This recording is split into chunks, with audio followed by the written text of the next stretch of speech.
salvo. Porque la ley no sirve para salvar al hombre, sino la ley sirve para mostrarnos el pecado. Para darnos cuenta qué es pecado. ¿Ya? Entonces nosotros lo que tenemos que hacer es un ejemplo de nuestros hermanos israelitas. Cuando tú entras a su templo encontramos las 2 tablas de la ley ahí. Pero no es para salvarse, sino para cada vez que tú lees es como un espejo. Romanos dice, la ley sirve como un espejo que te muestra tu pecado.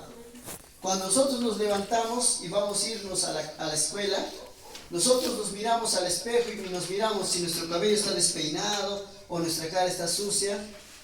El espejo nos muestra, pero tú con el espejo, mire, ve, así es un espejo, te muestra tu suciedad, tu desorden. Pero con el espejo no vas a limpiarte, no te va a peinar el espejo, ¿sí? El espejo solamente te muestra. La ley de Dios te muestra tu pecado, pero la ley de Dios te dice, ve al agua de vida, que es Cristo. Entonces tú vas al agua de vida, que es Cristo, y eso se obtiene por la gracia, porque es un regalo de Dios la salvación. Entonces vas al agua de vida y te lavas la cara con el agua de vida, y te limpia. La justicia de Cristo te limpia, su sangre de Cristo te limpia. Y entonces acá por eso dice, ¿acaso nosotros vamos a perseverar en el pecado? En ninguna manera. Pero yo voy a identificar al pecado por medio de la ley. Entonces otro día vamos a tomar nuevamente, creo, el pecado, el estudio del pecado prácticamente.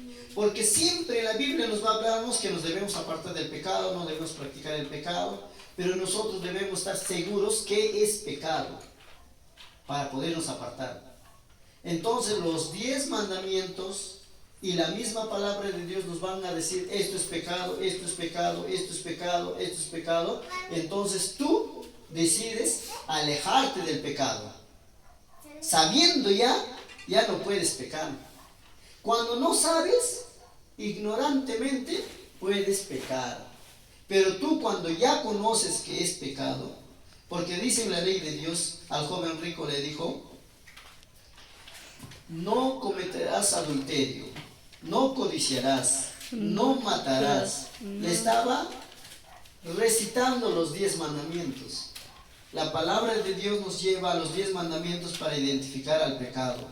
Eso nos va a quedar como tarea en casa. Cada uno de nosotros vamos a buscar los 10 mandamientos y hay que leerlo. Todos los 10 mandamientos. Y eso en Éxodo 20. Y esos 10 mandamientos. Sí, está practicando, hermano, ya sabíamos. ¿Ya ves? Éxodo, ¿cuánto? Éxodo 20. Éxodo 20. Sí, en Éxodo 20 están los 10 mandamientos. Como les digo, los mandamientos no sirven para salvación. Eso tengamos bien presente. No como justo. Sino nos muestra como un espejo nuestro pecado.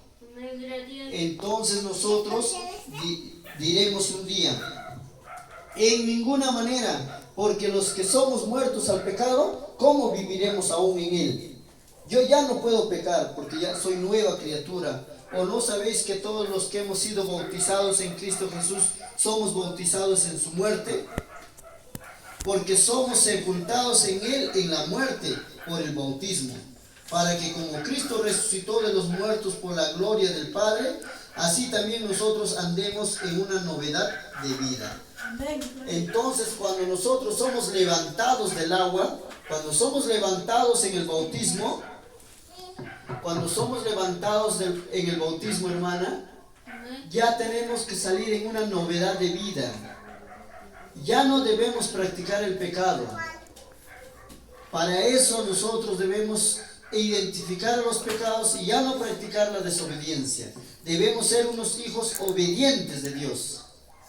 Pero una cosa sepamos, no somos justos, dice, ni un justo hay en la tierra, ni un santo.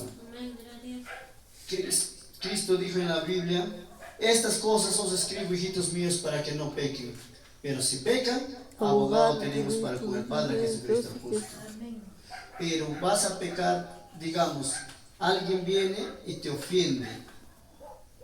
te agrede o te insulta o habla una falsedad sobre ti, y eso está en los mandamientos que dicen no hablarás falso testimonio contra tu prójimo, pero te hace y tú te resientes y cometes un pecado, comienzas a sentir una ira, algo así, pero dice la palabra de Dios, airaos, pero no pecaos. Entonces, nosotros nos damos cuenta que hemos cometido este pecado, nos arrepentimos, pero a la próxima semana o el próximo día ya no voy a volver a cometer ese mismo pecado. Ya porque ya he aprendido la lección. ¿No es cierto? Entonces eso es lo que nos dice la palabra de Dios. Porque si fuimos plantados juntamente con Él en la semejanza de su muerte, también lo seremos en la semejanza de la resurrección. Sabiendo esto, que nuestro viejo hombre fue crucificado con Él para que el cuerpo de pecado fuera destruido, a fin de que no sirvamos al pecado. Entonces, cuando nosotros hemos sido bautizados, ya hemos muerto al viejo hombre. Ya no debemos practicar el pecado. Por eso yo siempre digo, aquella persona que decide bautizarse, tiene que ser primeramente bien instruida. Siervo, disculpe, de ese tema, yo a mí me han instruido, me han hecho, ¿no? Han sido, o sea, yo pensé 1000 veces. Ya lo pensé, no me bauticé. Primerito, un compañero de la iglesia, de una iglesia, de mi congregación, pasó que una chica tenía 14 años, pues. Y ahí ese día, ¿no? Yo ese mismo día tenía todavía 14, pero tenía 15, creo que tenía 16 por allá. Y luego pasó que ella decide bautizarse, ¿no? Como éramos jóvenes bastante, íbamos todos los días en la iglesia, sin congregación de jóvenes. Y siempre ahí estábamos. Luego pasó la hermana se bautizó, ¿no? Se bautizó con sus otros primos. La hermana, se llamaba la hermana Brigitte, se bautizó, y la hermana Angelina se llamaba la Brigitte. Y eran los jóvenes se han bautizado. Y había en el bautizo, cuando se bautizaron todos, ¿no? Y dicen que al día, luego de bautizarse ya, pasó unos días, 3 días, así como una semana, 2 semanas, todos los días iba a la iglesia. Así luego pasó que ya después de 2 semanas, 3 semanas, pasó que ella se revisó al mundo. Se cortó el pelo, se maquilló, se pintó. ¿Sabes por qué te dices que te pasó a ese hermano? Porque muchas veces no le dice que ella dijo que la iglesia diciendo que ustedes no le destruyeron, como decir, no le dieron su, así como decir antes que se bautice, no le dieron su instrucción. Sus doctrinas, ¿no? Sus doctrinas, ¿no?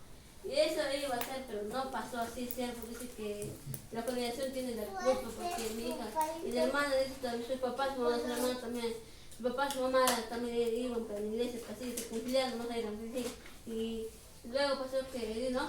Y muchas veces su papá, su mamá, así discutían problemas en los casos, ¿no? Y por eso bajó bastante. Amén. La chica. Miren, es que en el bautismo, Por eso no cuando uno tomas tu decisión para servir a Dios, el enemigo no va a estar contento.